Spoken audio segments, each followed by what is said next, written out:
wisdom, which I'd like to try to impart to you very briefly here to help you enjoy this form of theater. It is, as they call it, environmental theater, which means we'll be moving from place to place. We'd like to invite you to move from place to place with us. We'll be using the tops of these 3 hills, as well as at one point the center of the hills. We'd like to ask you to help us tell you the story that Shakespeare's created by being responsible for making sure that you can see and hear that story at all times. If you find that you cannot see or hear the action, please move, adjust your point of view so that you can. That way we'll tell the story together. Also, we ask that when we're on a hill, if you will move down to where the dotted lines are so we can work on that hill. If you'll be patient with that, yields a dividend, because you're the ones who move down and then you sit down, you'll have front row seats for the action on that hill. We ask you to move around with us in that manner for these 3 hills, all right? The idea being, you're invited and welcome to move your point of view at any time, even during the scene, as this young gentleman is demonstrating. And, thank you very much. The operative idea being that every seat in this house is supposed to be the best seat in this house, because you always choose your own seat in this house. We are Guerrilla Rep, and this is King Lear. You know, it seems so to us. But now in the division of the kingdom, it appears on which the Duke values most. What qualities are so weighed that curiosity and neither can make choice of what is employed. Is not this your son, my lord? His breeding son has been in my charge. I have so often blushed to acknowledge him that now I embrace. I cannot conceive you. Sir, this young fellow's motherhood. When upon she grew round and blue, I've had it means a son for her cradle, as she had a husband for her bed. This fellow fault. I cannot wish the fault undone, the issue of it being so proper. I have a son, sir, by order of law. Some year elder than this, who yet is no dearer in my account. Though this name came something saucily to the world before he was sent for, yet was his mother fair, there was good sport in his making, but the horses must be acknowledged. You know this noble gentleman, my lord of Kent. Remember him hereafter as my honorable friend. My service to you, Lordship. I must love you. As soon as you know he's better. Sir, I shall study this, sir. He has been out 9 years, and away he shall again. The king is good. In the lords of France and Burgundy, I shall, my lord. time we shall express our darker purpose. Give me the map. Know that we have divided in 3 our kingdom, and 'tis our vast intent to shake all cares and business from our age, conferring them on youngest friends, while we, unburdened, roll to the death. Our son of Cornwall, and you, our no less loving son of Albany, we have this hour a constant will to publish our daughter's several dowries, that future strife may be prevented now. Princes France and Burgundy, brave rivals in our youngest daughter's love, long in our court have made their amorous sojourn, and are here to be answered. Tell me, my daughters, since now we will divest us both of rule, interest of territory, cares of state, which of you, shall we say, doth love us most? That we, our largest bounty may extend, where nature doth with merit challenge. Honorable, our eldest born, speak first. Sir, I love you more than words can will the matter, dearer than eyesight, space, and liberty, beyond what can be valued, rich or rare, no less than life with beauty, health, grace, and honor, a love that makes breath foreign, speech unable, beyond all matter of so much. I love you. What shall Cordelia do? Love and be silent. Of all these bounds, even this line to this, with shadowy forests, with champagne's rich, plenteous rivers, and wide-skirted leaves, we make thee lady, leave time and Albany's issue be this perpetual. What says our second daughter, our dearest Regan, wife of Cornwall. Speak. Sir, I am made of that self-same metal that my sister is and prize me at her worth. In my true heart I find she names my very deed of love, only she comes too short, that I profess myself an enemy to all other joys, the most precious rare of sense possesses. I find I am alone to listen to your dear highnesses. And then poor Cordelia. And yet not so, since I'm sure my love's more richer than my tongue. He, I'm hereditary ever, remain this ample bird of fair income. No less in space, validity, or pleasure than that conferred on us. And now, our joy, although the last, not the least, to whose young love the vines of France and milk of Burgundy strive to be impressed. What can you say to your third, more opulent than your sisters? Speak. Nothing, my lord. Nothing? Nothing. Nothing will come of nothing. Speak again. Unhappy that I am, I cannot heave my heart into my mouth. I love your majesty according to my bond, nor more nor less. How, Cordelia? Bend your speech a little, lest it may mar your fortune. Good my lord, you have begot me, bred me, loved me. I return those duties back as our right fit. Obey you, love you, and most honor you. Why am my sister's husband? They say they love you all. Haply when I shall wed, that man whose hand must take my place shall carry half my love with him, half my care and duty. Sure, I shall never marry like my sisters to love my father all. What moves thy heart? I, my lord. Young and so untender. So young, my lord, and true. Let it be so. By truth, then be thy dower. For by the sacred radiance of the sun, the mysteries of Hecate and the night, by all the operation of the orbs, from whom we do exist and cease to be, here I disclaim all my paternal care, propinquity, and property of blood.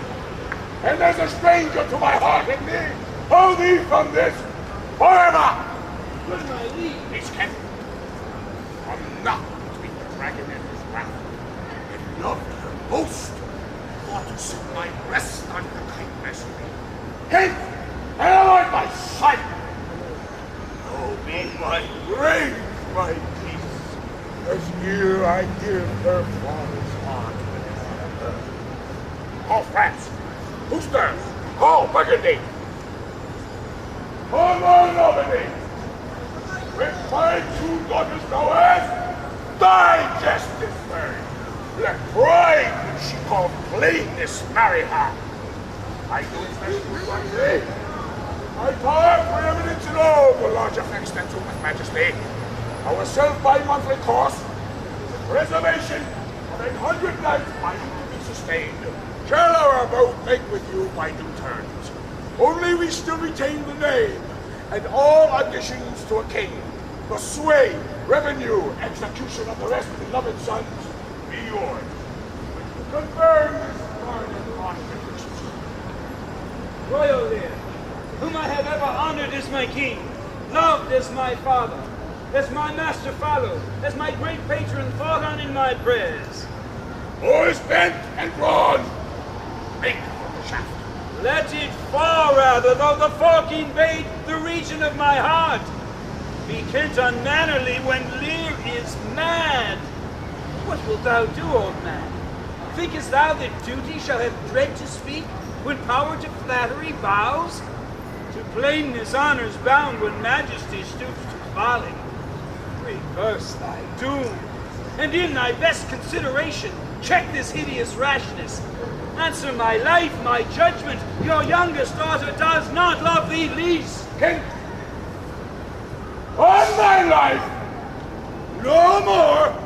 My life I never held but as a pawn to wage against thine enemies, nor fear to lose it, thy safety being the motive. Out of my sight. See better, Lear, and let me still remain the true blank of thine eye. Now, my Apollo, By Apollo King, thou swearest thy gods in vain. No vessel gets No! Kill thy physician, and the fee bestow upon thy foul disease. Revoke thy doom, or whilst I can bend clamor from my throat, I'll tell thee, thou dost evil. Hear me, recreant, on thine allegiance, hear me. Since thou hast sought to make us break our vow, which we durst never yet, and with strange pride, to come between our sentence and our power, which nor our nature nor our place can bear, our potency made good. Take thy reward. 5 days do we allot thee for provisions to shield thee from diseases of the world. And on the 6th, turn thy hated back on our king. Here from your 10th day following, thy vanished trunk be found in our dominions. The moment is thy death. Away by Jupiter shall not be revoked. Fare thee well, king. Sith thus thou wilt appear, freedom lives hence, and banishment is here. The gods to their dear shelter take thee made, that justly thinkest and hast most rightly said.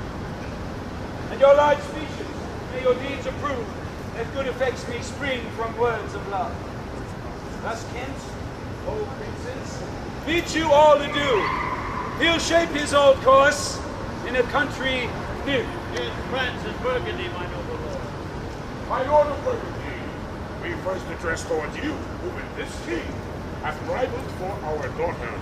What in the least would you require to prison hour with her, or cease your quest of love? Most royal Lear, I crave no more than what your highness offered, nor will you tender less. Right, noble Burgundy. When she was dear to us, we did hold her so. But now, the price is fallen. Sir, yes, she stands. She's there, she's sure. I know no answer.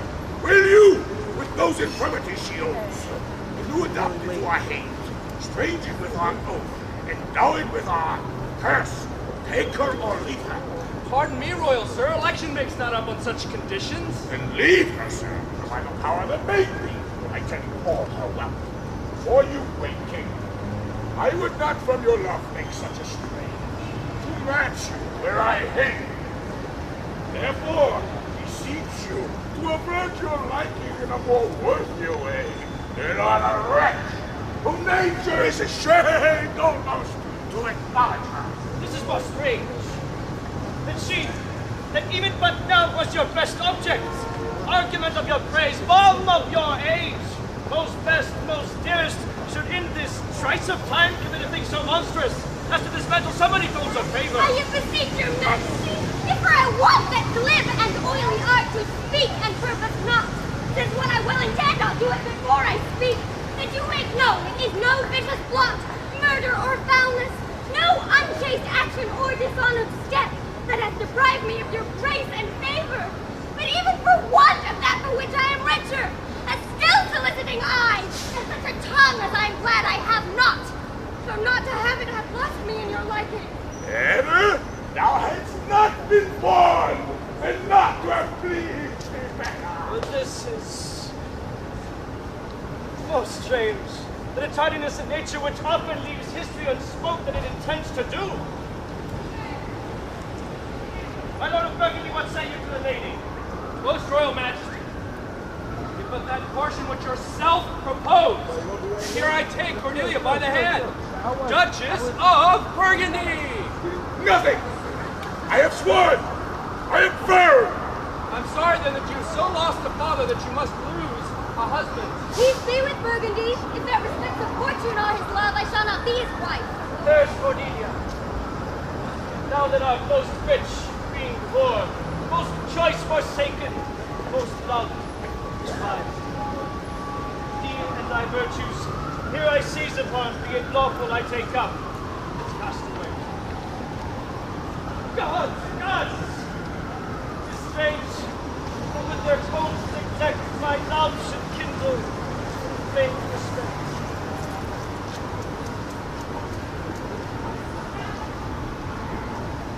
Lie down as daughter king! Thrown to my chance! Is queen of us, of ours, and our fair France! None of the dukes of Warwick Burgundy can buy this unprized precious maiden. Bid them farewell, Cordelia. The one kind thou losest here, a better to find. Thou hast her, friends.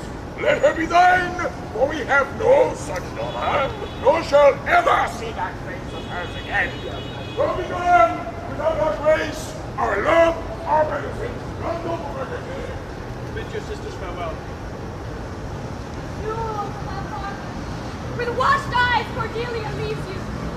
I know you what you are, and like a sister am most loath to call your faults as they are named. Use well, our Father. To your professed bosoms I commit him. Yet, alas, did I within his grace, I would prefer him to a better place. So farewell to you both. Prescribe not us our duty. Let your study be to content your Lord who has received you in fortune's own. You have obedience scanted, and will are worth the one that you wanted. Time shall unfold what fled in cunning hides. Who covers faults and last shame and derides? Well may you prosper. Come, my fair Cordelia. Sister, it is not a little I have to say of what most nearly appertains to us both. I think our father will hence tonight. That's most certain, and with you next month with us. Is he able to change his ages? He always loved our sister most. And what poor judgment he hath now cast her off appears too gross. 'Tis the infirmity of his age, and he hath ever but slenderly known himself. There is further compliment of leave taking between France and him. Pray you, let's sit together. If my father carry authority with such dispositions as he bears, this last surrender of his will but offend us. And further think, no, we must do something. Into the heat. Thou, nature, art my goddess. To thy law, my services are bound. Wherefore should I stand in the plague of custom, and permit the curiosity of nations to deprive me, for that I am some 12 or 14 moonshines lag of a brother? Why bastard? Wherefore base? When my dimensions are as well compact, my mind is generous, and my shape as true as honest madam's issue. Why brand they us base? Baseless. Bastard. Base. Base? Who in the lusty stealth of nature take more composition and fierce quality than doth within a dull, stale, tired bed go to the creating a whole tribe of fops got between asleep and wake. Well then, legitimate Edmund, I must have your land. Our father's love is to the bastard Edmund as to the legitimate. Fine word. Legitimate. Well, my legitimate, if this letter speed and my invention thrive, Edmund the base shall top the tree. I grow. I prosper. Now God stand up for bastards! It vanished thus, and France is color parted, and the king gone tonight, prescribed his power, has bind. All is done, gad. Edmund, how now, what new? So please your lordship none. Why so seek you so speedily to put up that letter? I know no news, my lord. What paper were you reading? Nothing, my lord. No? Why then that terrible dispatch of it into your pocket? The quality of nothing hath not such need to hide itself. Let's see. Come, if it be nothing, I shall not need spectacles. I beseech you, sir, pardon me. It is a letter I've received from my brother, which I have not all o'er read, and for as much as I have perused, I find it not fit for your o'erlook. Give me the letter, sir. Shall offend either to detain or to give it. The contents, as in part I understand them, are to blame. Let's see, let's see. I hope for my brother's justification that he wrote this but as an essay or a taste of my virtue. Policy and reverence of age makes the world bitter to the best of our time, keeps our fortunes from us till our oldness cannot relish them. I begin to find an idle and fond bondage in the oppression of aged tyranny, who sways not as it hath power, but as it is suffered. come to me, that of this I may speak more. If our father would sleep till I wake him, you should enjoy half his revenue forever, and live the beloved of your brother, Edgar. Huh? Conspiracy? If our father should sleep till I wake him, you should enjoy half his revenue forever. My son, Edgar? Had he a hand to write this? A heart and mind to read it in? When came you to this? Who brought it? It was not brought me, my lord. There's the cunning of it. I found it thrown in at the casement of my closet. Know you the character to be your brother? If the matter were good, my lord, I durst swear it were his. But in respect of that, I would fain think it were not. It is his hand, my lord. But I hope his heart is not in the contents. Has he never before sounded you in this business? Never, my lord. But I have oft heard him maintain it to be fit that sons at perfect age and fathers declining, the father should be as ward to the son, and the son manage his revenue.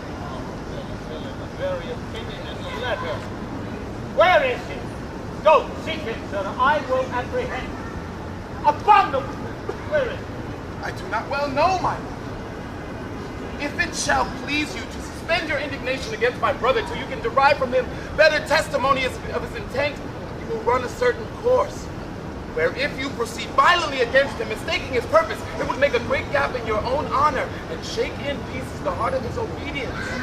I dare pawn down my life for him that he hath wrote this but to feel my affection to your honor and to no further feelings of danger.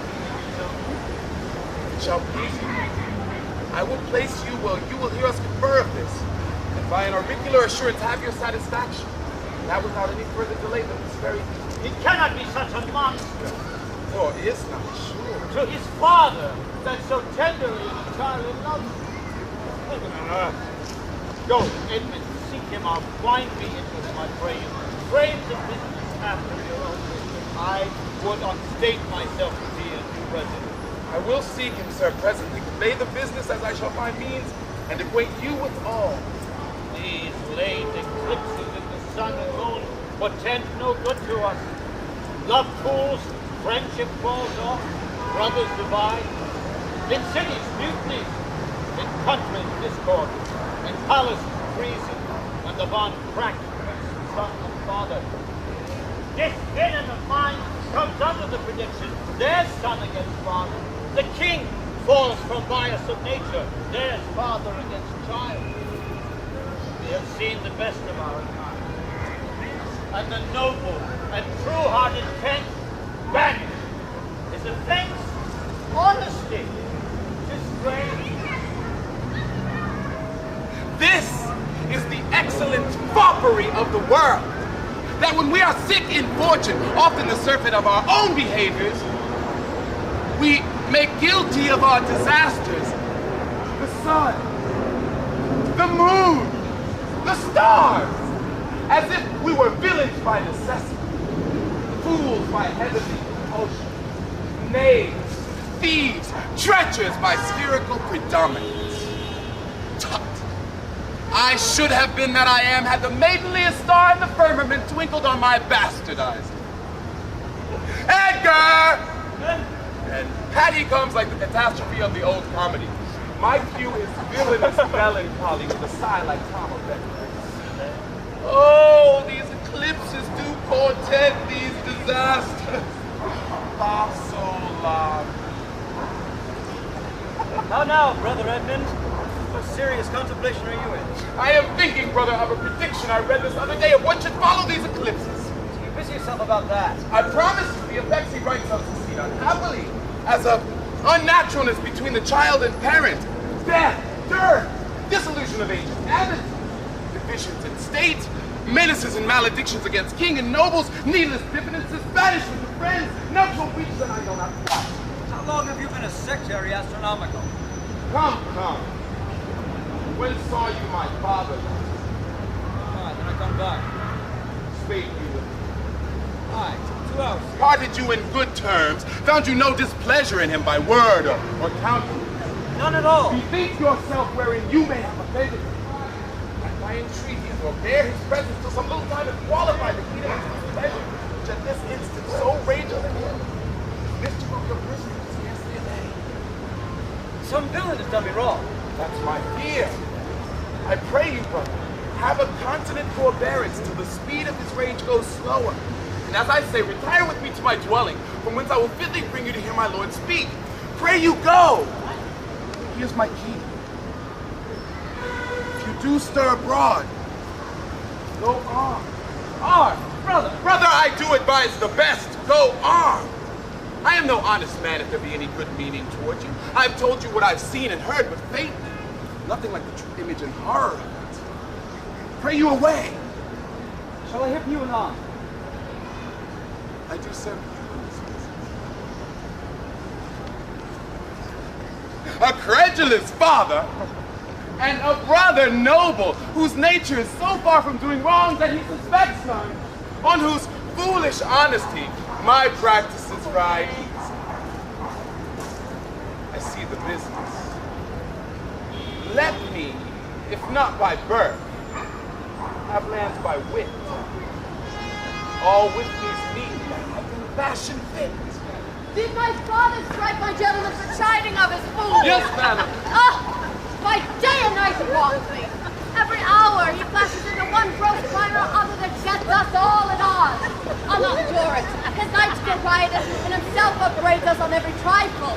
When he returns from hunting, I will not speak with him. Say I am sick. He's coming, madam. I hear him. Oh, put on what weary necklace to please you and your fellow. I'll have it conversation.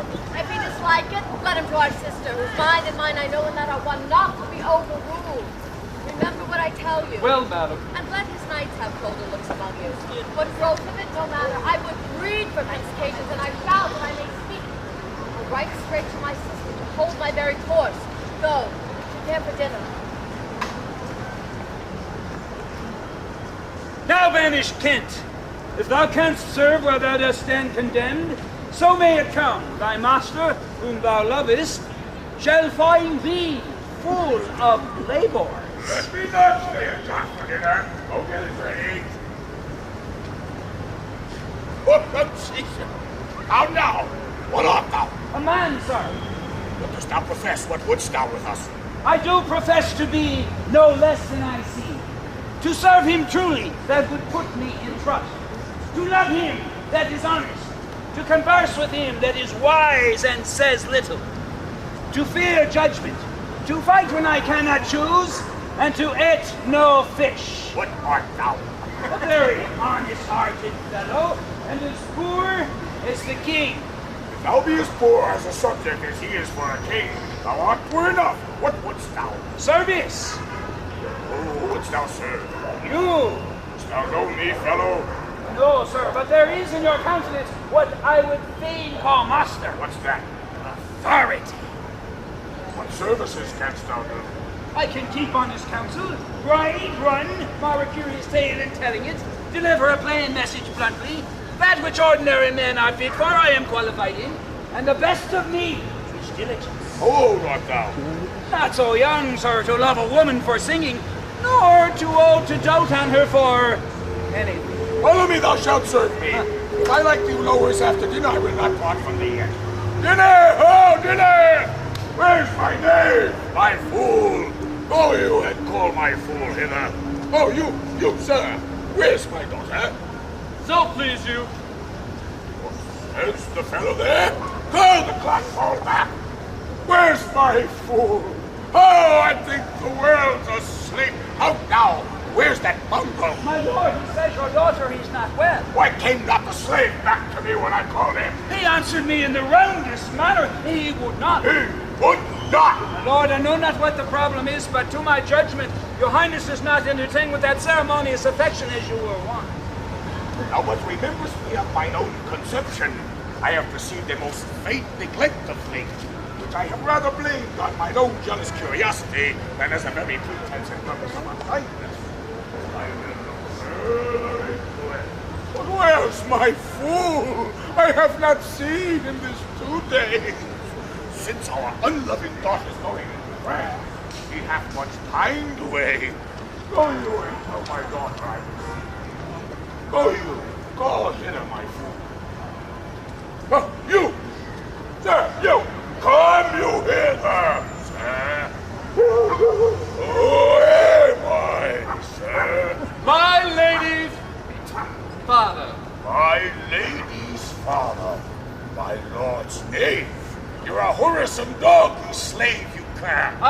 Please, my lord, I beseech your pardon.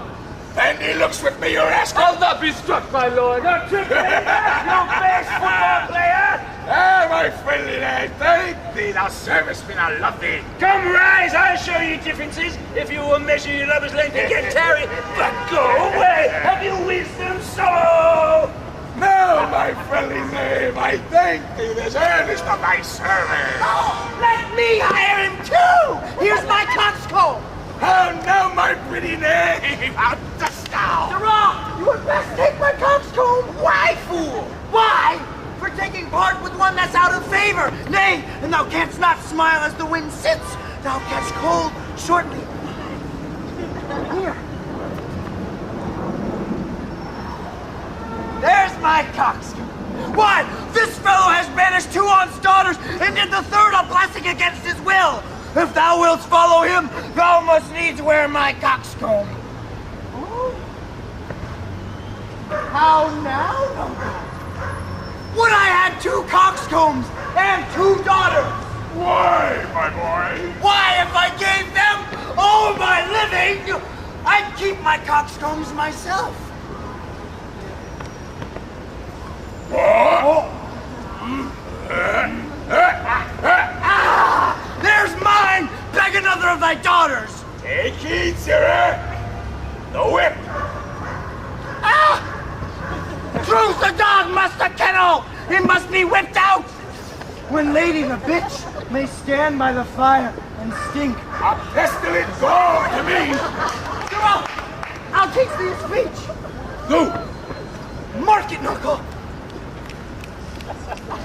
Have more than thou showest, speak less than thou knowest, learn less than thou owest, ride more than thou goest, learn more than thou throwest, set less than thou throwest, leave thy drink and thy whore, and keep in a door, and thou shalt have more than 2 tens to a score. This is nothing, fool! Then 'tis like the breath of an unfeed lawyer, you gave me nothing for it. Can thou make no use of nothing, nuncle? Why, no, boy, nothing can be made out of nothing. Prithee, tell him so much the rent of his land comes to. He will not believe a fool. How bitter, fool. Dost thou know the difference, my boy, between the bitter and the sweet, fool? No, lad. That lord that counseled thee to give away thy land. Come, place him here by me. Do thou for him stand. The sweet and bitter fool will presently appear. The one in motley here. The other found out there. Dost thou call me fool, boy? All thy other titles thou hast given away. That thou wast born with. This is not altogether full, my lord. No, faith. Lords and great men will not let me. If I had a monopoly out, they'd have part on it. And ladies, too. They will not let me have all fool myself. They'll be snatched. Fools had ne'er less wits in the ear, for wise men are grown fuckers. They know not how their wits to wear. Their manners are so apish. When will you want to be so full of song, sirrah? I have used it, uncle, ever since thou madest thy daughters thy mothers. For whence thou gavest them to rod, and putst down thy own breeches. The maid for sudden joy did weep, and I for sorrow so, that such a king should play Bo Peep and go the fools among. See, uncle, keep a schoolmaster that can teach thy fool to lie. I would fain learn to lie. And you lie, sirrah. We'll have you whipped. I marvel what king thou and thy daughters are. They'll have me whipped for speaking true. Thou have me whipped for lying. Sometimes I'm whipped for holding my peace. I'd rather be any kind of thing than a fool. And yet I would not be. Thou hast pared thy wit. Oh, both sides, and left nothing in the middle. Ah! Here comes one of the pairings! Oh no, Porter! What makes that front on? Methinks you are too much of late in the frown. Oh, thou wast a pretty fellow when thou hast no need to care for her frowning. Now, thou art an O without a figure. I am better than thou art now. I am a fool. Thou art nothing. Not only, sir, this your all-licensed fool, but other of your insolent retinue do hourly carp and quarrel, breaking foot and rank, and not to be adored riots. Sir, I had thought by making this well known to you to have found a safe redress, but now grow fearful by what yourself too late have spoken done, that you approve this course and put it on by your allowance. For you troll, Uncle, the head sparrow fed the cuckoo so long that it had its head bit off by it young. So out went the candle, and we were left darkling. Are you our daughter? Come, sir, I would you would make use of that good wisdom whereby know you are fraught, and put away these dispositions that of late transform you from what you rightly are. May not an ass know when the cart draws the horse? Oh, Doug, I love it. Doth any here know me? This is not Lear. Doth Lear walk thus, speak thus? Where are his eyes? Either his notion weakens, his discernings are lethargy. Ha! Waking? 'Tis not so. Who is it that can tell me who I am? Lear's shadow! I would learn that, for by the very marks of sovereignty, knowledge, and reason, I should be false persuaded I had daughters. Which they will make an obedient father. Your name, gentlemen. This admiration, sir, is much of the savor of your other new pranks. Now I do beseech your grace to understand my purposes aright. As you are old and reverend, you should be wise. But here do you keep 100 knights and squires, men so disordered, so debauched and bold, that this our court, infected with their manners, shows like a riotous inn. Epicurism and lust make it more like a tavern or a brothel than a graced palace.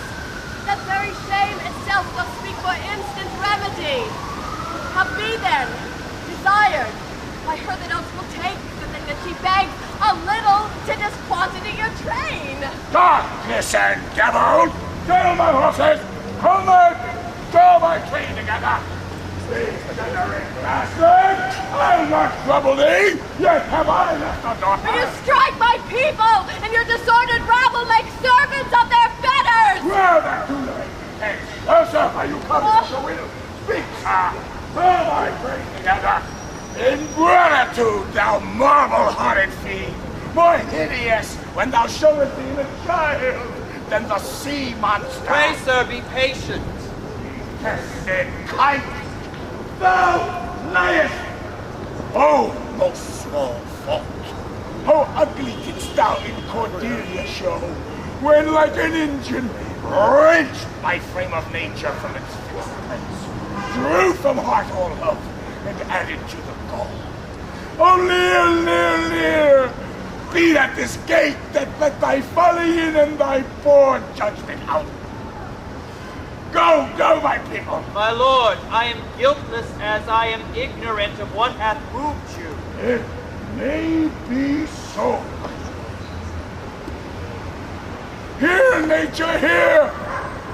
Here, goddess, here! Thou didst intend to make this creature fruitful. Into her womb convey sterility. Dry up in her the organs of increase, and from her delicate body never spring a babe to honor her.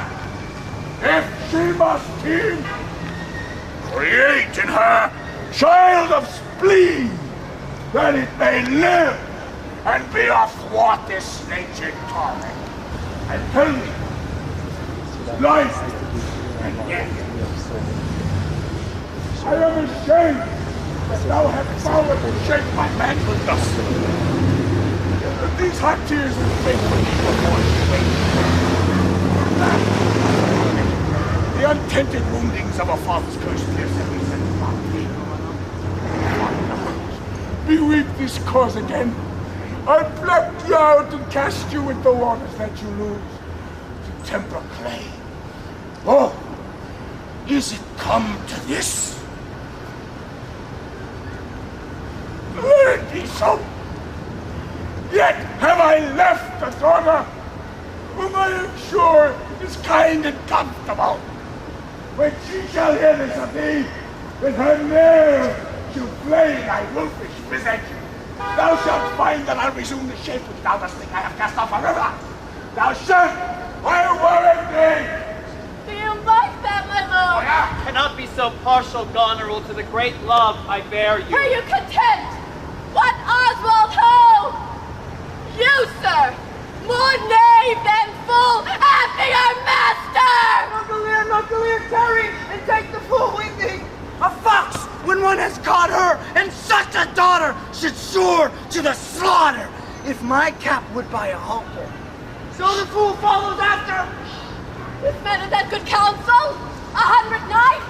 'Tis politic and safe to let him keep in point 100 knights. Yes, and in every dream he may guard his doted with their powers, and hold our lives at mercy. Oswald, I say. Well, you may fear too far. Safer than trust too far. I know his heart. What he has uttered, I have written my sister. If she sustained him in his 100 knights when I have showed the unfit, what other hope? Have you read that letter to my sister? Yes, madam. Take her some company and away to court. Inform her full of my particular fear, and there to add such reasons of your own to make compact it more, and to get you gone, and hasten your return. How far your eyes may pierce, I cannot tell. Striving to better, oft we mar what's well. Nay, Well, the event? Only before the last with this letter. Acquaint my daughter no further with anything you know, other than comes from her demands out of the letter. If your diligence be not speedy, I shall be there before you. I will not seek my lord's land delivered your letter. Shall see, my other daughter will use thee kindly. Though she's as like this as a crab's like to an apple, yet I can tell what I can tell. Aye. What canst thou tell? That she'll taste as like this as a crab does to a crab. Canst tell why one's nose stands in the middle on space? No. Why to keep one's eyes of either side's nose? That, when a man cannot smell out, he may spy into. I did her wrong! Canst tell how an oyster makes his shell? No! Nor I neither. But I can tell why a snail has a house. Let me not forget my nature. Why? I to put his head into. Not to give it away to his daughters and leave his horns without a case. So kind of father. Be my horse ready. My asses are gone about. The reason why the 7 stars are no more than 7 is a pretty reason.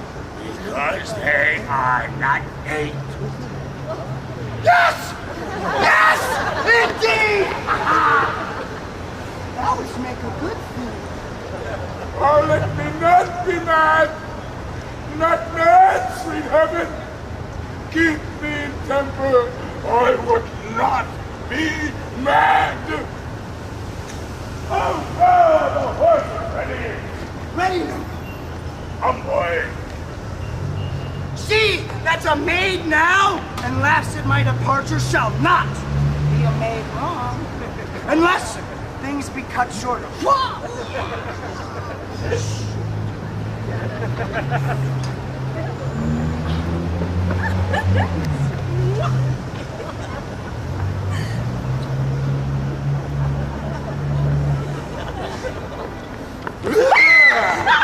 Save me, courage! You, sir! I've been with your father and given him notice that the Duke of Cornwall and Regan his son will be here with him this night. How comes that? Nay, I know not. You have heard of the news abroad. I mean the whispered ones, for they are yet but ear-kissing arguments. Not a word. Pray, what are they? Have you heard of no likely wars twixt the Dukes of Cornwall and Albany? You may do then, in time. The Duke be here tonight. The better, best. This weaves itself perforce into my business. My father has set guard to take my brother, and I have one thing of a queasy question which I must ask. Briefness and fortune. What? Brother! A word! Ascend, brother, I said. Oh, sir, my father watches. Fly this place. Intelligence is given where you are hid. You have now the good advantage of the night.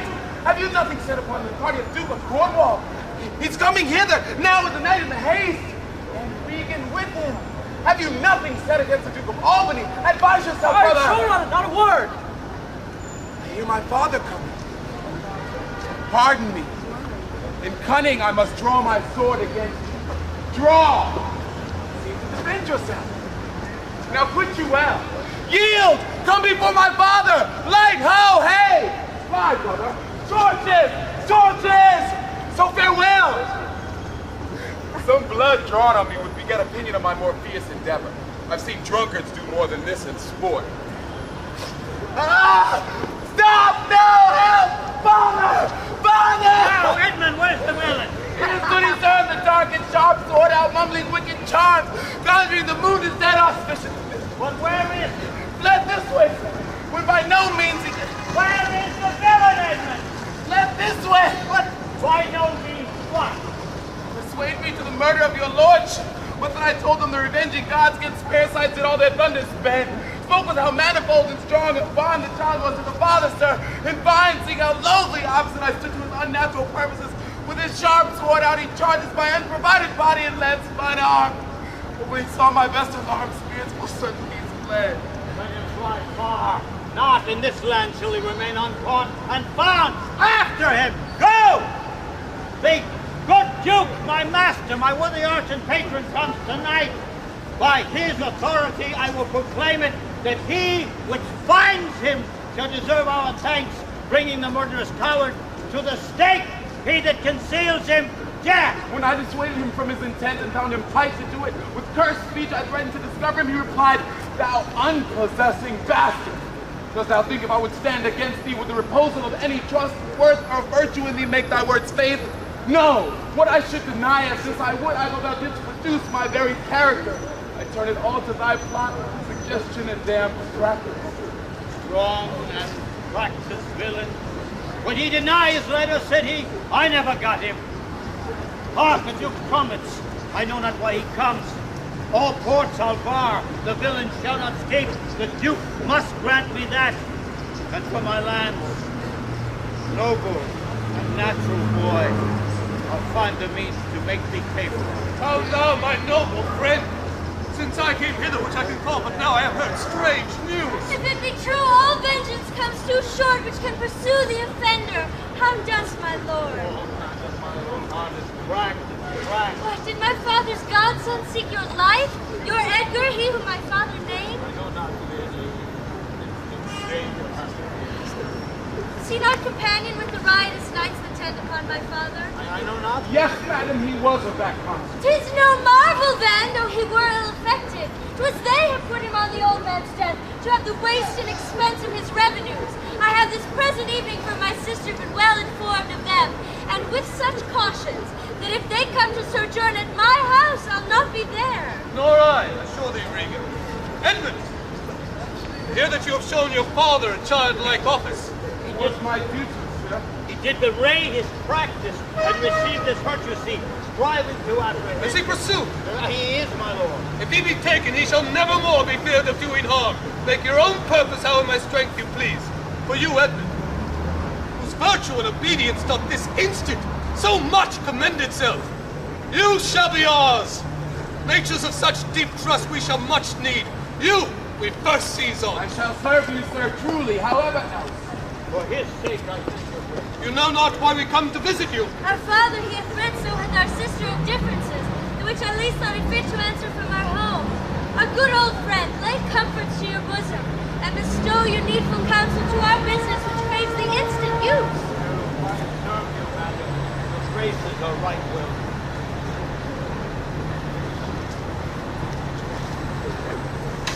Good dawning to thee, friend. Art thou of this house? Aye. Where may we set our horses? In Amaya. Prithee, if thou lovest me, tell me. Not. Why then I care not for thee. If I had thee in lips to resume, I would make thee care for thee. Why dost thou use me thus? I know thee not.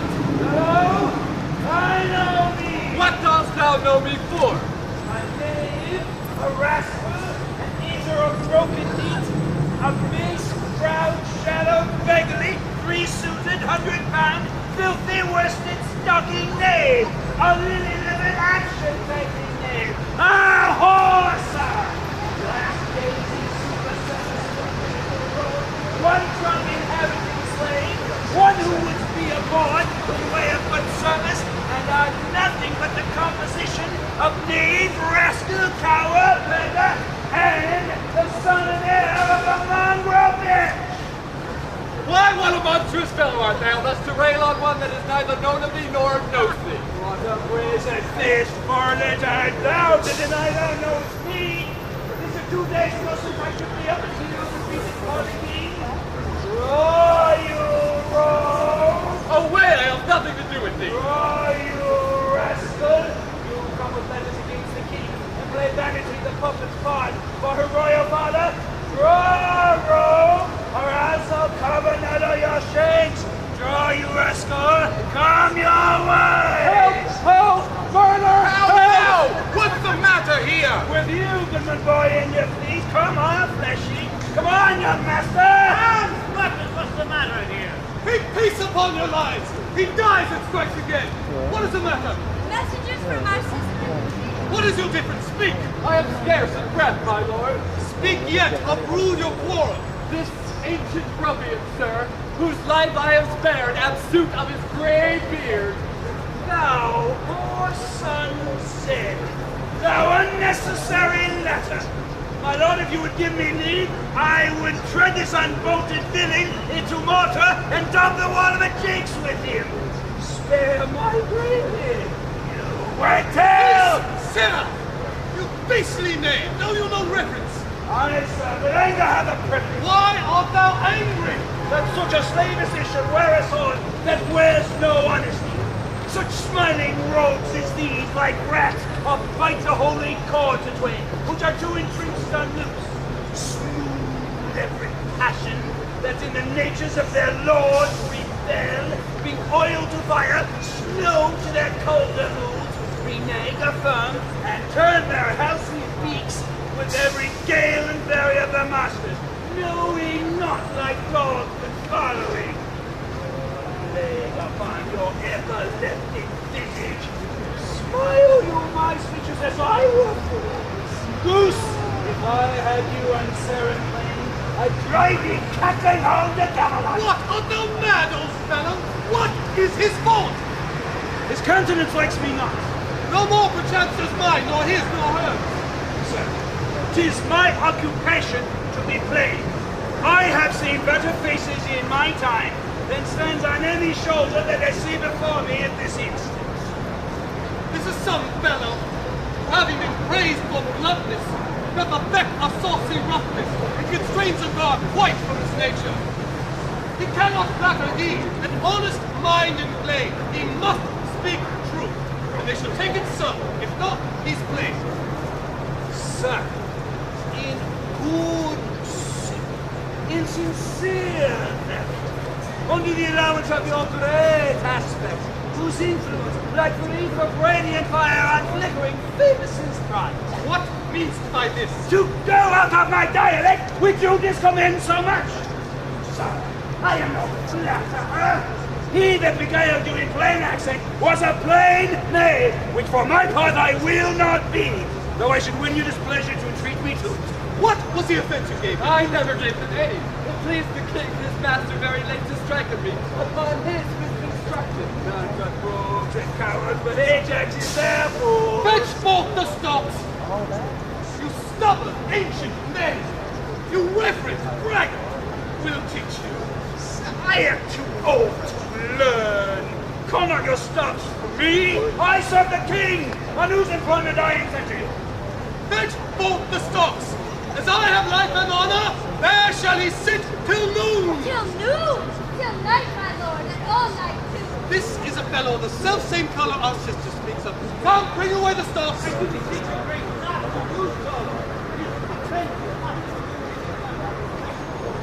king must take it ill that he, so slightly valued in his messenger, could have him thus restrained. I'll answer that. My sister may receive it much worse to have her gentleman abused, assaulted for following her affairs. Put in his legs. Come, my good lord, away. I am sorry for thee, friend. I'll entreat you. Pray, sir, do not hear. I have watched and traveled past. Some time, I shall sleep out. The rest, the good man's fortune may throw out. Give you good mortal. You to blame in this will be ill taken.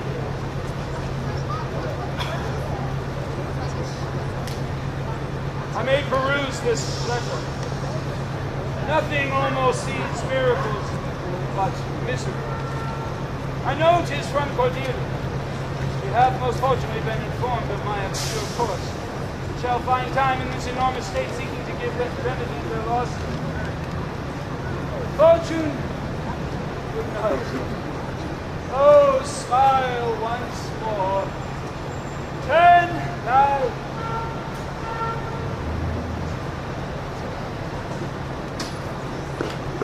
I heard myself proclaimed, and by the happy hollow of a tree escaped the hunt.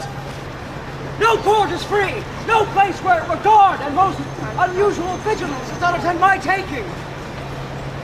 As I may escape, I will preserve myself. And then we thought to take the basest and most poorest shapes that ever penury and contempted man brought near to beast. My face, how grime with filth, blanket my loins, elf all my hair in knots.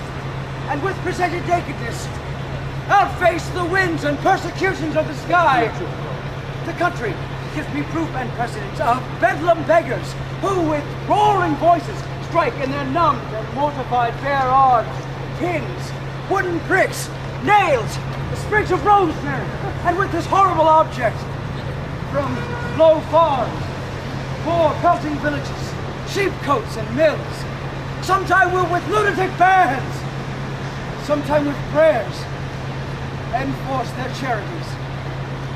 Poor turning on! Poor Tom! That's something yet. Edgar, I nothing am. Strange that they should so depart from home and not send back my messenger. As I learned the night before, there was no purpose in the Much like place Mr. Christian be here. 'Tis both he and she, or son and daughter.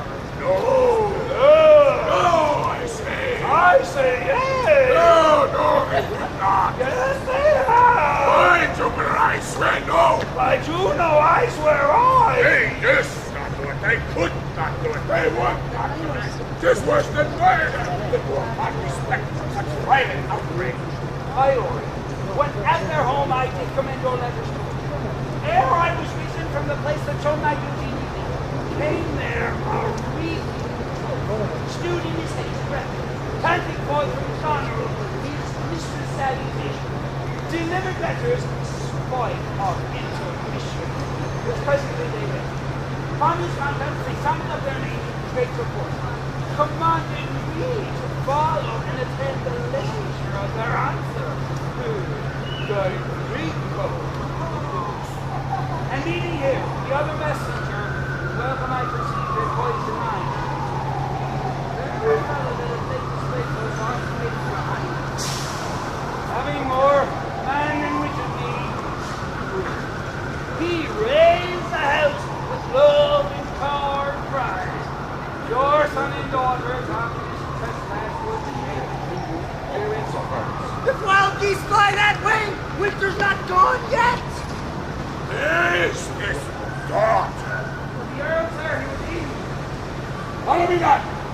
Stay here. That sir which serves and seeks for gain and follows but for form will pack when it begins to rain and leave thee in the storm. But I will tarry. The fool will stay. Let the wise man fly. The knave turns fool that runs away. The fool, no knave, Purdy. Where learned you this, fool? Not in the stocks, fool. They like to speak with me. They are sick. They are weary. Touch me, and I'll answer. Dear my lord, you know the fiery qualities of the Duke, how unmovable and fixed he is in his own cause. Vengeance, plague, death, confusion, fiery. What quality? Master, I speak with the Duke. Hold on this way. My good lord, I have informed him. Inform them! Dost thou understand me, man? I Give me my servant for. Go tell the Duke and his wife I would speak with them now, presently. Bid them come forth and hear me. Or at the chamber door, I'll beat the drunk and I sleep to death. I would have fallen right between you. Of me my rising heart, but down. Cry to it, Nuncle, as the Cockney did to the eels when she put him in the paste alive. She knocked him over the coxcomb with a stick and cried, "Down, Montons, down!" 'Twas her brother that in pure kindness was forced to murder his Tomorrow, people. Hail to your grace. I'm glad to see your highness. Even I think you are. I know what reason I have to think so. If thou shouldst not be glad, I would divorce thee from thy mother's tomb, sepulchring and adulteress. Oh, are you free? Some other time for that. Beloved Regan, my sister's not. Oh, Regan, she had tied sharp teeth in unkindness, like a vulture here. Thou canst believe I can scarce speak to thee. Like thou canst not believe it, how depraved the quality. Oh, Regan. I pray you, sir, take patience. I have hoped you less know how to value her desert than she to scant her duty. Hey, how is that? I cannot think my sister in the least would fail her obligation. If, sir, she have perchance restrained the riots of your followers, to send such ground into such wholesome end as clears her from all blame. My curse is on her! Oh, sir! You are old. Nature you stands on the very verge of our decline. You should be ruled and led by some discretion that discerns your estate better than you yourself. Therefore I pray you that to her sister you make return. Say you have wronged her, sir. Ask her forgiveness. Do you but mark how this becomes the house? Dear daughter, I confess that I am old. Age is unnecessary. On my knees I beg that thou vouchsafe to blame it, dead and Good sir, no more! These are unsightly tricks! Return you to my sister. never be end. She hath evaded me of half my trade, looked black upon me, and struck me with her tongue of serpent-like upon the very heart. You nibble-like things, launch your blinding flames into her eyes, infect her beauty, and some arms, drawn by the powerful sun, to fall and blast her. Oh, the blessed God! So will you wish on me when the rash mood is on. Never even, thou shalt never have my curse. Her eyes are fierce, dying to comfort and not burn. Thou knowest the offices of nature, gods of triumph, effects of courtesy, dues of gratitude. Why half of the kingdom hast thou not forgotten? When I, ye, and thou. Good sir, to the purpose. Oh, but how came I then? Well, what trouble's that? Know it, my sisters. This approves her letter that she would soon be here. Who stopped her serving, and I have good hopes thou didst not know it. Who comes in? Oh, heaven! If you do love old men, if yourselves are old, if your sweet sway allow obedience, make it your cause set down and take my throne. And not ashamed, they look upon this beard. Oh, weak. Now take her by the hand. Why not by the hand, sir? How have I offended? All not offense and indiscretion binds and dotage terms so. Oh, sights, you ought to talk. How came my man to stop? I set him there, sir, but his own disorders deserve much less advancement. You! Did I you? pray you, Father, being weak, seem so. If till the expiration of your month you will return and sojourn with my sister, dismissing half your trade, come then to me, for I am now from home and out of that provision which shall be needful for your entertainment. Never ring it. He turned a hair. No, rather I abjure more roots, and choose to wage against the enmity over the air, to be a comrade with the wolf and owl. At your choice, sir. I pity your honor, be back. I'll not trouble thee, my child. Farewell. We're a woman. I will see one another. Yet, I want my flesh. Son, my daughter.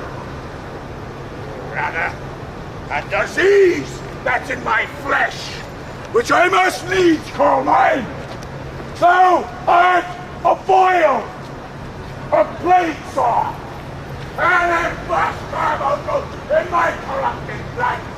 But I'll not guide thee. I can stay with Regan, I and my 100. Not altogether so! I looked not for you yet, nor am provided for your big welcome. Give ear, sir, to my sister, for she knows what she does. Is this well spoken? I dare vouch it! What, 50 followers? Is it not well? What should you need of more? Why might not you, my lord, receive attendance from those that she calls servants of the line? Why not, my lord? If then they chance to slack you, we could control them. If you will come to me, for now I spy a danger, I entreat you to bring but 5 and 20. To no more will I give place or notice. I gave you all! And in good time you gave it? Made you my guardians! My depositories! But kept the reservation to be followed with such a number? What must I compute with 5 and 20 cent you souls? Sitting at my lord, no more with me. Those wicked creatures yet do look well favored when others are more wicked. Not being the worst stands in for some rank of praise. I'll go deep. 950 yet not double the 5 and 20 if thou art twice. Hear me, my lord, what need you 5 and 20, 10, or 5 to follow in a house where twice as many have a command to tend you? What need one? Oh, reason not to need. Oh, for his beggars are in the basest things. Allow not nature more than nature is. Its life is cheap as beasts. Thou art a lady. If only to a warm were gorgeous, why nature needs not but thou swearest. For true need, you heaven, give me that patience. Patience I need. No! You unnatural hags! I will have revenge on you both. That the whole world shall. I will do such things. What they are, I know not. What they shall be, the terrors of the earth. Think I'm weak? No. Get not to me. Though I have full cause for weeping. And this heart shall break into 100,000 flaws. Oh, ere I weep. Oh, fool! Fool, I will shall go back. Let us withdraw, it will be a storm. This house is little, the old man and his people cannot be well bestowed. Tis his own blame, have put himself from rest, and must you taste his folly. In particular, I'll receive him gladly, but not one follower. So am I purposed. Where's my Lord of Gloucester? Follow the old man forth, he is returning. King is in high rage. Whither does he go? He calls to horse, but will I do not whither. 'Tis best to give him way, he leads himself. My Lord, by no means entreat him to stay. Alack, the night comes on, and the bleak winds do sorely ruffle. For many miles about there's scarcely a foot. Oh, sir, to willful men the injuries that they themselves procure must be their schoolmasters. Shut up your doors. He is attended by a desperate train, and what they may incense him to, being apt to have his ear abused, wisdom bids fear. Shut up your doors, my lord. 'Tis a wild night, my Regan counsels well. Come out of the storm. Who's there besides foul weather? One-minded like the weather, most unquietly. I know you, sir. Where is the key? Contending with the fretful element, bids the winds blow the earth into the sea, or swell the curled water above the main, that things might change or cease. Tears his white hair, which the impetuous blast with eyeless rage, catch in their fury, to make nothing of. Strives in his little world of man to outscorn the to and fro conflicting wind and rain. This night wherein the cup-drawn bear would couch, the lion and the belly will keep their fur dry. Unbonneted he runs, and bids what will take all. Sir, I do know you, and dare upon the warrant of my note commend a due thing to you. There is division, although as yet the face of it be covered with mutual cunning, twixt Albany and Cornwall.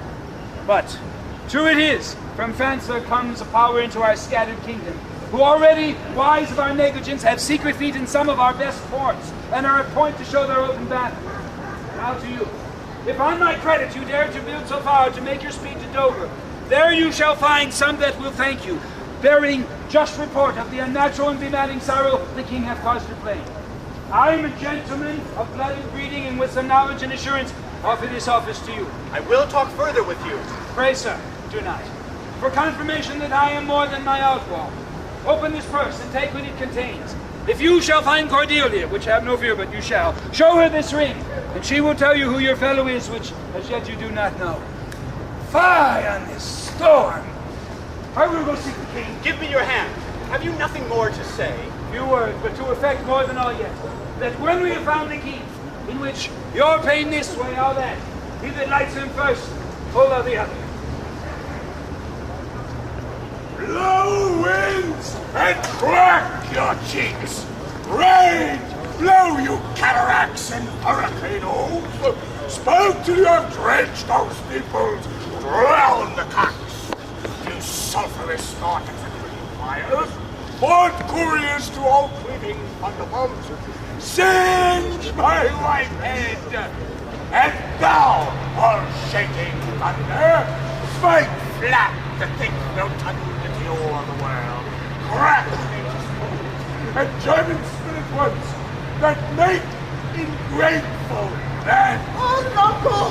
Court holy water in a dry house is better than this rainwater out of doors. Good Uncle, in and ask thy daughter's blessing. Here's a knight pities neither wise man nor fool.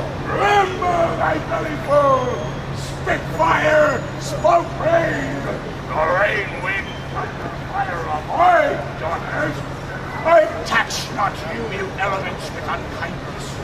I never gave you kingdom, called you children, so let fall your horrible pleasure.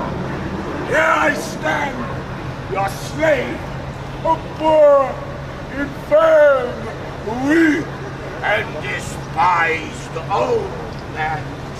He that has a house to put his head in has a good headpiece. The codpiece that will house, before the head has any, the head knee shall louse. So beggars marry men. Loser! Oh, Mary, here's grace in a codpiece. That's a wise man and a fool. Alas, my lord, are you here? Things and what nights love not such nights as these. Since I was a man, such sheets of fire, such bursts of horrid thunder, such groans of roaring wind and rain, I never remember to have heard. Great gods that keep this dreadful bottle of our heads and find out their enemies now. I am a man more sinned against than sinning. Alack, there it is. Gracious my lord, hard by here is the hovel. Some friendship may again you gainst the tempest. Repose you there while I to this hard house return and foster stands in courtesy. My wits begin to Turn. Does my word? I'm cold. I am cold myself. Where is this straw, my fellow? Poor fool and knave. There's one part in my heart that's sorry and free. Bring us to this hovel. This is a brave night to cool accordingly. I'll speak of prophecy. There I go. When priests are more in word than matter, when brewers more their malt with water, when nobles are their tailors' tutors, no heretics burned, but wenches suitors. When every case in law is right, no squire in debt, nor no poor knight. When slanders do not live in tongues, nor cut purses come not to throngs. When usurers tell their gold in the field, and bawds and whores do churches build. Then shall the realm of Albion come to great confusion. Then comes a time, who lives to see it, that going shall be used with feet. This is a prophecy that Merlin shall make, for I live before his time. like it, but I like not this unnatural feeling. When I disbased their lead that I might pity him, they took from me the use of my own house, charged me on pain of perpetual displeasure, neither to speak of him, entreat for him, nor any way sustain him. Most savage and unnatural. There is division betwixt the dukes, and a worse matter than that. I have received a letter this night. Danger. I have locked the letter in my closet. These ills the king now bears will be revenged home. There is part of the power already put in. We must incline to the king. I will go seek him and privily relieve him. Go you and maintain talk with the duke, that my charity be not of him perceived. If he asks for me, I am ill and gone to bed. Edmund, pray you, be careful.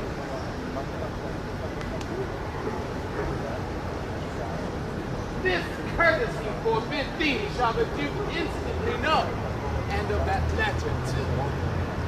Seems a fair deserving, and must draw me that which my father loses. Less than all, the younger rises when the old doth fall. This way, my lord! Good my lord, enter! The tyranny of the open night's too rough for nature to endure. Let me alone! Good my lord, enter here! Will break my heart. I'd rather break mine own. Good my lord, enter! Thou thinkst this much that this contentious storm invades us the mistake? No case to thee. But the tempest in my mind doth from my senses take all feeling, else save what beats there. Fear in gratitude. Should not, as this mouth should tear this hand for lifting fully to it.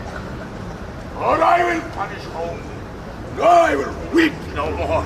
In such a night to shut me out. Pour on, I will endure in such a night as this.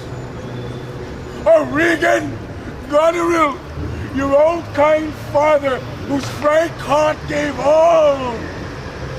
Ah, that way madness lies. And that, no more. Good my lord, enter here. Prithee, go in thyself.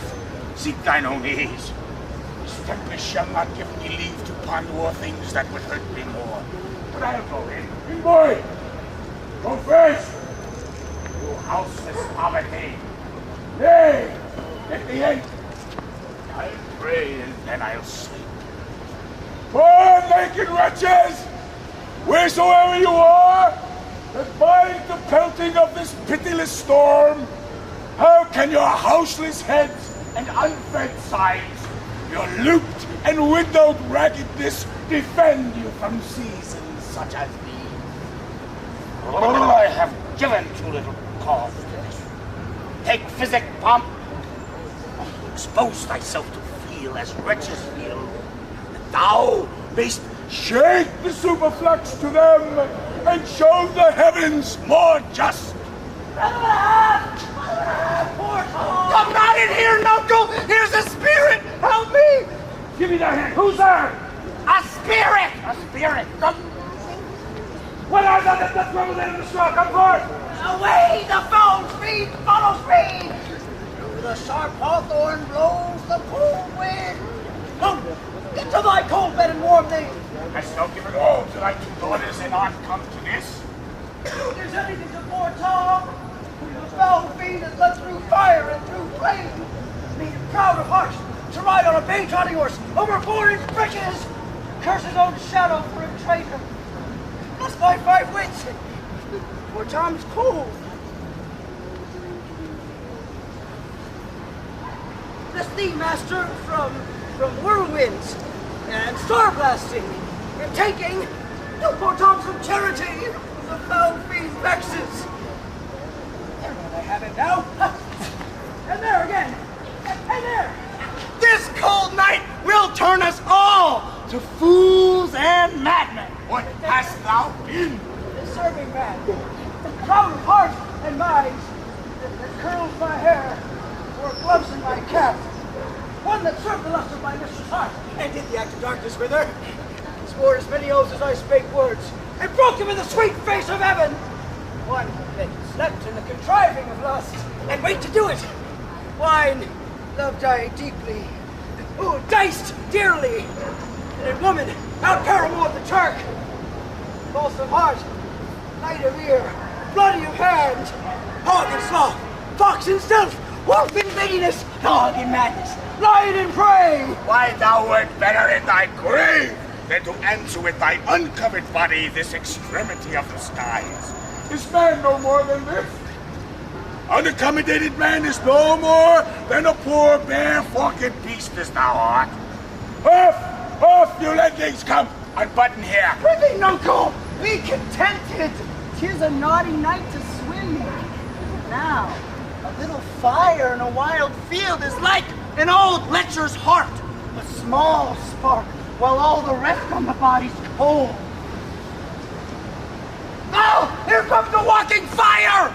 Ah, this is the foul fiend, flibbit and gibbet. He begins a curfew and walks until the first cock. He gives the web and the pin, squints the eye, makes the hairnet, mildews the white wheat, and hurts the poor creatures of the earth. How fares your grace? What's he? Where art thou? Who does that seek? What are you there? Your name? Poor Tom! That eats the swimming frog, the toad, the tadpole, the walnut, and the water. Beware my follower. Feast thou smoking, feast thou feed. What, is your grace no better company? The Prince of Darkness is a gentleman. Modo he's called. And Mahu. A flesh and blood, my lord has grown so vile that it doth hate what gets it. Poor Tom's cold. Come in with me. My duty cannot suffer to obey in all your daughter's hard commands. Though their injunctions be to bar my doors and let this tyrannous night take hold upon you, yet have I ventured to come seek you out and bring you where both fire and food is ready. First let me talk with this philosopher. What is the cause of thunder? Good my lord, take us off or go into the house. I will take a word with this same learned demon. What is your study? How to prevent the foul fiend. And to kill vermin. Let me ask you one word in private. Importune him once more to go in, my lord. His wits begin to unsettle. Alas, canst thou blame him? His daughters seek his life. Oh, that good Candy said it would be not poor bandaged man. Thou say'st the king grows mad. I tell thee, friend, I'm almost mad myself. I had a son, now outlawed from my grace. He sought my life, but lately, very late. I loved him, friend.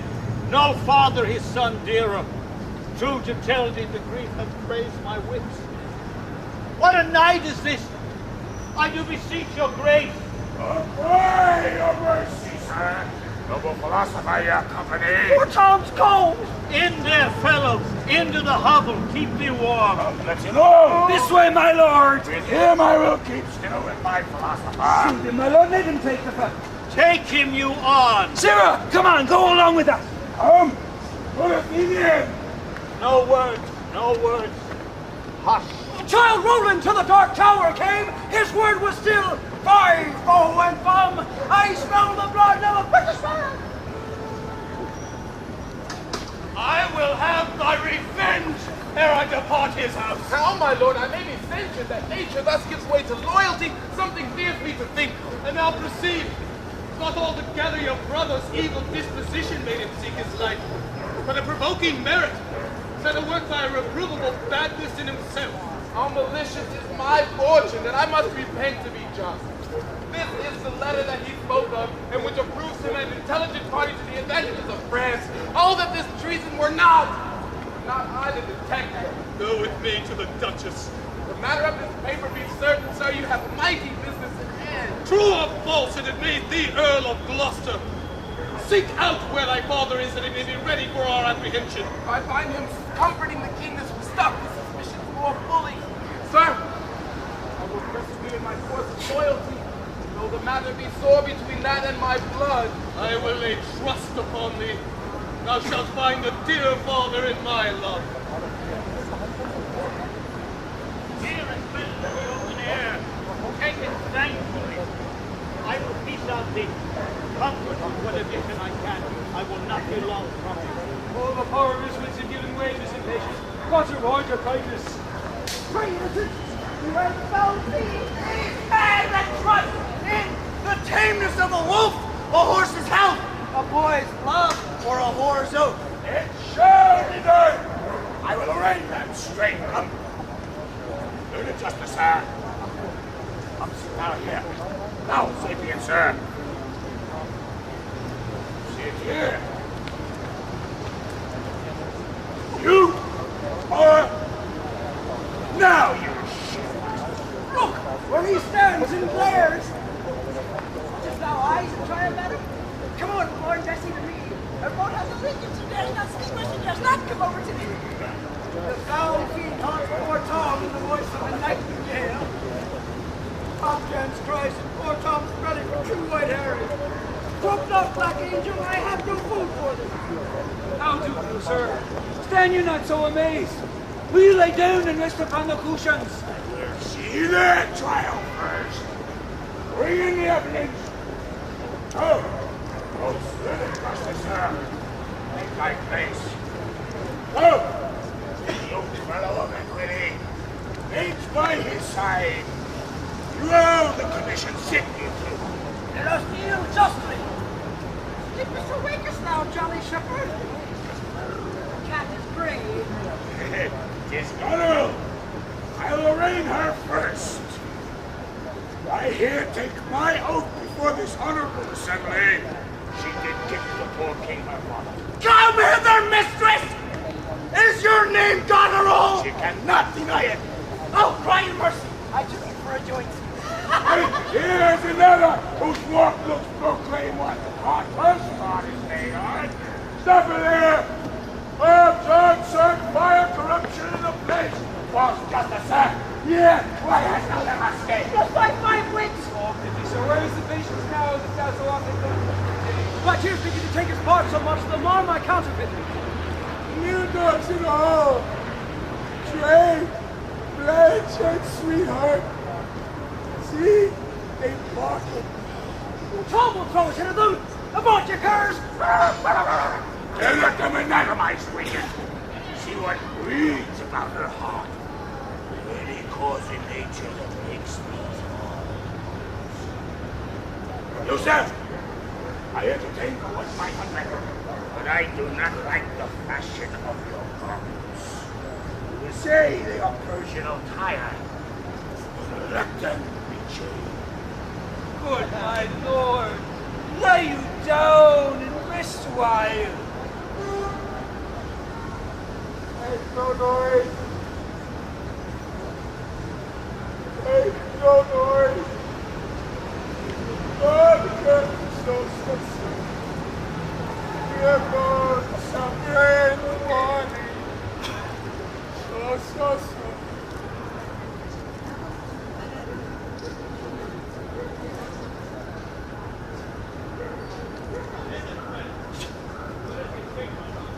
Dear my lord, but trouble you not. These sweets are gone. I have overheard of slaughter death upon you. There is a litter ready. Lay him in it, friend, and drive toward Dover without some final welcome and protection. Take up thy master. If thou should dally half an hour, his life was thine, and all that offer the descendant stands in his sure law.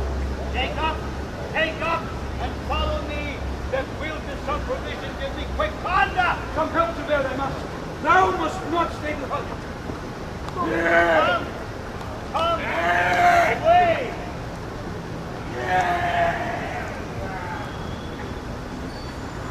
But we are better seen, bearing our woes. We scarcely think our miseries our foes. Who alone suffers most in the mind, leaving free things and happy shows behind. Within the mind, much sufferance doth o'erskip when grief hath mates and bearing fellowship. How light and portable my pain seems now, when that which makes me bend makes the king bow. Be child, it is thy father. What more will have tonight? Save 'scaped the king. Lurk! Lurk! Host, Speedily to my lord, your husband. Show him this letter. The army of France has landed. Seek out the villain Gloucester. Hang him instantly. Pluck out his eyes. Lead him to my displeasure. Edmund, keep your sister company. The revenges we are bound to take upon your traitorous father are not fit for your beholding.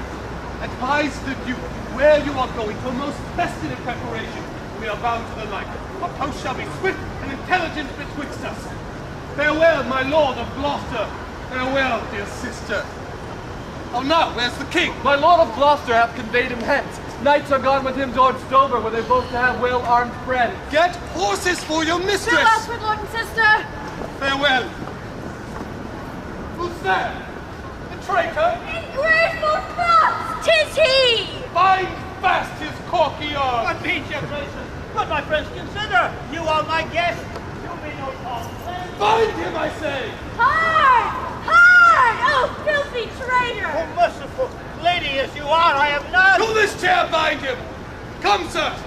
What letters are you late from France? Be simple answered, for we know the truth. And what confederacy have you with the traitors late footed in our kingdom? To whose hands have you sent the lunatic king? Speak! I have a letter, guessingly set down, which came from one that of a neutral heart, and not from one opposed. Cunning, And false. where hast thou sent the king? Dover. Dover! Wherefore to Dover? Was there no chance? Wherefore to Dover? Let him first answer that. I am tied to the stake, and I must bear the cause. Wherefore to Dover, sir? Because I will not see thy cruel nails stuck out his poor old eyes, nor thy fair sister in his anointed flesh transport his fangs. The sea was such a storm as his bare-headed hell-black night endured, would have poured up and quenched the stellar fires. Yet poor old heart, he hoped the heavens to rain. But I shall see the winged vengeance overtake such children. See it, shalt thou never. Upon these eyes of thine, I'll set my foot. He that will think to live till he be old, give me some help. Oh, cruel! One side would mock another, the other too! If you see vengeance, my lord. Hold your hand, my lord. I've served you since I was a child, but better service have I never done for you than the other bid you owe. How now, you dog? You didn't wear a beard upon your chin, I check it on this squirrel. What do you mean? My villain. Nay then, come on, take the chance of anger. A peasant, stand up thus! Give me thy sword!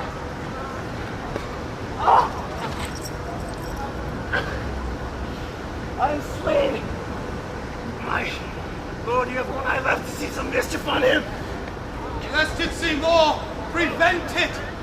Out, vile jelly. Where is thy luster now? Oh, God, incompetent! Where is my son, Edmund? Edmund! And kindle all the sparks of nature to quit this horrid act. Ah, treacherous villain! Thou callest on him that hates thee! It was he that made the overtures of thy treasons to us, who is too good to pity thee! Oh, my folly! That Edmund was abused! If kind gods forgive me that and prosper! Go, thrust him out of gates and let him smell his way to Dover! Oh, it's my lord, how look you? I have received a hurt. Follow me, lady. Turn out that eyeless villain. Throw this slave upon the dunghill. Regan, I bleed apace. When timely comes this hurt, give me your arm.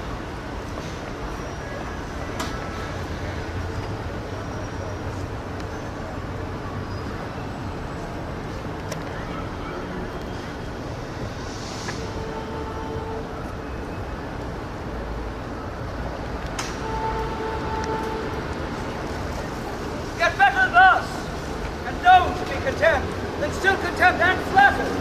Be worse. The lowest and most dejected thing of fortune stands still in esprit, lives not in fear. The lamentable changes from the best, the worst, returns to laughter. Welcome then, thou unsubstantial air that I embrace, the wretch that thou hast blown unto the worst. Owes nothing to thy blast. Comes here. Stop, poor neck. Life maketh hasting. Life would not yield itself to age. Away! Good friend, I prithee, away! Thy compass can do me no good at all, me they may hurt. Alack, my lord, you cannot see your way. I have no way, therefore want no eyes. I stumbled when I saw, full oft to see our means secure us, and our mere basest desires prove our commodity. Oh,